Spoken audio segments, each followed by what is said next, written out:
There are so many therapists that struggle with this feeling of how can I be compassionate and then also hold firm on these certain private practice policies, business policies that you have that let your company effectively run like a business. And if you're struggling with that, one thing that I want you to ask yourself, and you might find that you don't ask yourself this often, but how could you be compassionate to you in this experience? How do you need compassion in this moment? Because the truth is that you came up with that policy because you've suffered the consequences of it, most likely.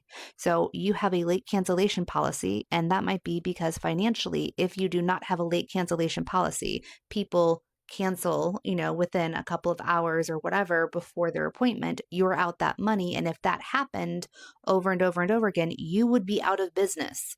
You would be out of business. You couldn't pay your rent or your mortgage or whatever. You couldn't support yourself. If that is the case, then you need a cancellation policy. Like that's actually a kindness you're doing to you and that you're doing for your clients as well. Because if you go out of business, then they have to find another therapist. So that actually is the compassionate thing right there. The same thing with fees. Whenever you set your fees to a place that it's not sustainable, where you are going to be so financially stressed and stretched thin, you're not going to be in the best clinical framework of mind if you are constantly worried about money.